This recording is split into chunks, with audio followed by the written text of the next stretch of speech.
Welcome to another episode of How to Get Help. Today I will be talking with Healthy Families Program of the Allegany County Health Department, and I have here in the studio Angie Ellsworth and Heather Deurr. Hi, I'm Angie Ellsworth. I am an RN. I'm the program manager and supervisor for Healthy Families of Allegany County. I'm Heather Deurr. I'm an RN also, and I'm a home visitor and an assessment worker for Healthy Families. What is the overall goal of Healthy Families? What do you guys do? Well, the overall goal of Healthy Families is to promote the parent-child bond. Relationship building is our focus, just overall well-being of the family, the child, the parents. Do you start working with families before the baby's born? We usually start working with moms when they're pregnant. It's a lot easier to establish that relationship when moms are still expecting. And we start working with them and just discuss, like what's going on with the baby now? How, what are you prepared for? What kind of things do you need? What things do you want to know? You can reach us at 301-759-5079. What's a typical home visit like? Usually very laid back. We discuss things like positive parenting and picking up on what the baby's trying to tell you. We have two different curriculums that we use. One's called Growing Great Kids, and the other one's called Partners for Healthy Baby. And it has a bunch of activities that parent and child can do together to help with bonding time. Even little babies? Yes, even the little babies. Oh, okay. Mm-hmm. Yes. And handouts for the parents to, help remind them of different things that we talked about during the visit. We try to help, with resources, or if there's something, mom's really having a problem with maybe getting the baby to sleep all night, we have discussions about that, or maybe, the baby's just very laid back, very casual. Any resident of Allegany County, any pregnant woman or brand new mom up to the age of 3 months is eligible to enroll. And then it's a long-term service. We keep them till the child is 3 years old. It sounds like you can start as early as when they're 3 months pregnant?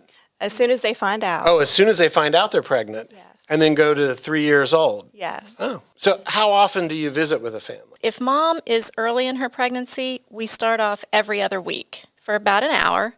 And then when mom becomes about 28 weeks pregnant, we move to weekly visits. Oh, okay. And we stay at weekly even after the baby's born for several months, just depending on how well the family's doing, how things are going.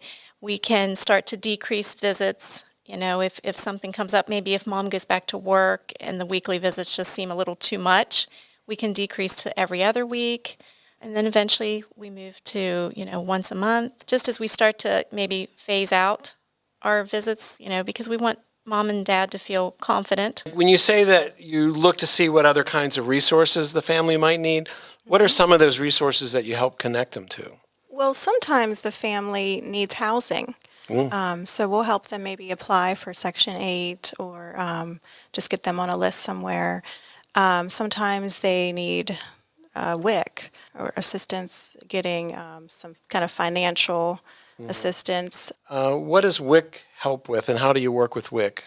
Well, we make sure that every family coming into our program does have access to WIC. And so WIC provides more resources for like family? nutrition, Like formula. food stuff? Okay. We do a lot of screenings in the home. Okay. Postpartum depression is a big concern, and we screen the parents for that and make sure that they're getting the health care that they need and the follow-up with that. We do developmental screenings on the children. If there's any kind of concern or delay, we get them referred to infants and toddlers or the Children's League.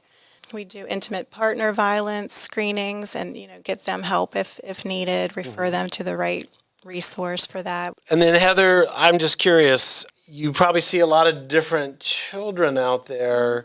What is something that you've learned about children that maybe you didn't know before you did this job? Every child's unique, and meet the child where they're at. Okay. Meet the family where they're at, and just work with what you have and not to place expectations. I think everybody has expectations about a child and what that's going to mean. And can you speak a little bit more about maybe, from the parents' perspective, how to kind of lighten the load a little bit there around expectations? We have milestones that, are pretty standardized. So we do look at milestones and we help the parent understand what the next steps are. And sometimes the child isn't necessarily at the next step at another child's age, So we just work with the child and the parent at the stage that they're at to learn the next step. Right, because a lot of kids probably do those maybe a little bit differently than Right. what everybody Like else some does. are maybe behind on walking than others, but that's okay. That's the next step. That's what we're going to focus on. Again, what's that phone number? We'll put it on the screen below so Okay. people can see it, but might as well say it. It's 301-759-5079. So Angie and Heather, I just want to thank you for being here today. Thanks for having us. Thank you so much.